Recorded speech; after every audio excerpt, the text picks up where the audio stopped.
Hi everyone, welcome back to yet another GM Tips video. I want to talk improv comedy today. Not necessarily comedy, but one of the most useful tools that I've learned from doing hundreds of improv shows, and how this helps me when I haven't quite prepped something at the table, when the players do something unexpected, when I just want to come up with anything creative.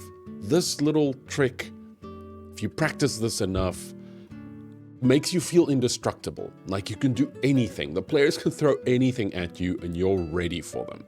Right, here we go. I understand that for most of you, you'll think, I haven't done a lot of improv. It feels very daunting. I can't come up with big, interesting, crazy ideas on the spot. Like I have to prep everything. I have to have every eventuality spelled out because I don't make up stuff that well. What I want to show you today is you never need to build anything grand at all. You merely need to come up and place down one brick at a time and not care about what you're building. I only build and place one brick at a time. So what does that mean? What I mean is, as you are playing this game, your players are going to make big decisions that go against what you've planned anyways. They're going to have little shiny bits, as I call them, where they surprise you. Little interactions with the NPCs that you did not expect. Little emotional reactions that you didn't think their character would have. All of those things tell you where to put the next brick. Here you should lean into that and forget everything that's in the future. Everything about where you want this to go. Pretend that this is what the story is about now. This thing right here. If your players are at this inn and they're talking to this random NPC, this elven waiter here that was a write-off character that was meant to be the most random NPC ever, but they take a liking to that person, that's telling you, this is my next brick. This is now important.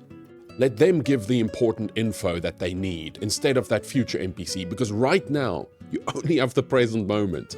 You know this NPC is liked. They have a rapport with them already because they're busy chatting to this person. Now they're important. Have a random names table in front of you, pick a name.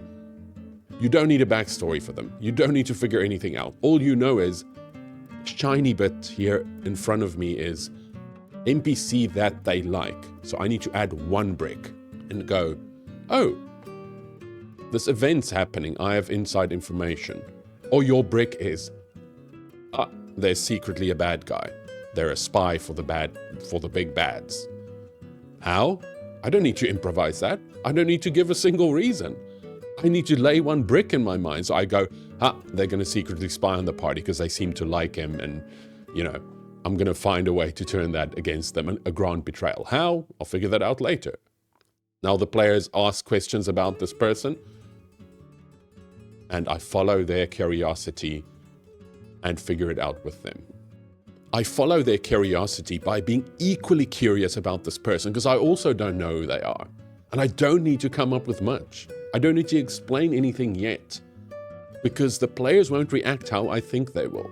This trick of curiosity is one of the greatest skills you can have as a GM. Ask a lot of questions of your players.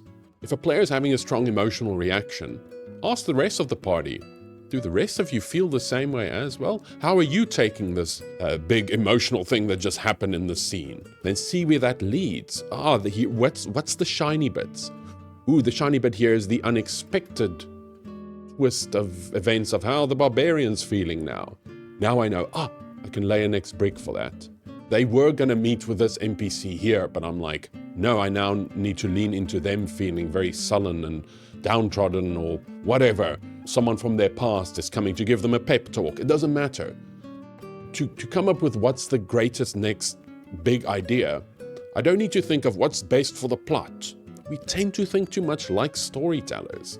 What helps the party to get to the destination that I know they need to get to explore my whole dungeon and do my whole story? Ignore those things. Your sessions will... You don't even know what's going to happen. The moment you go, it doesn't matter if they hit any of my prep. If literally just this is what I know. The present moment is what I know for a fact.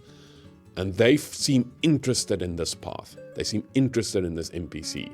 They seem to have an emotional reaction and they're busy building their character right now in this direction. So what little brick can I lay to help make that bigger, make that better? And you're being very myopic. You're just going, this is what's shiny in front of me right now. And I just keep adding. And at the end, you'll look back like being on top of a mountain that you've scaled over a few hours, and you'll go, how did I get up here? Look at how far we've come. Because I didn't bother looking back, and I didn't look forward too much. You just put one foot ahead of the next, with curiosity, by asking players questions, by just being in the present moment, and you don't have to be overly creative. You just need to go, oh, this is a nice little minor increment into an interesting direction. I don't know where it's going. I'm not going to be afraid. I'm going to fearlessly just one foot ahead of another. Try this. Do a very low prep session with just some random tables and just asking players questions. Maybe tell them we're going to try this new type of session. And I need you to just be patient with me. And you're just going to listen to them and hear what seems to spark. I almost said spark joy, spark creativity, spark interest, spark emotion, and lean into that. And you'll build grand, big cathedrals and buildings, one brick at a time. And that's my tip for today. Thank you all so much for watching till the end. I really appreciate it. If you want more GM tips, please stick around, consider subscribing, maybe liking the video, that helps it go. Otherwise, I hope your next TTRPG session is a memorable one. Thank you.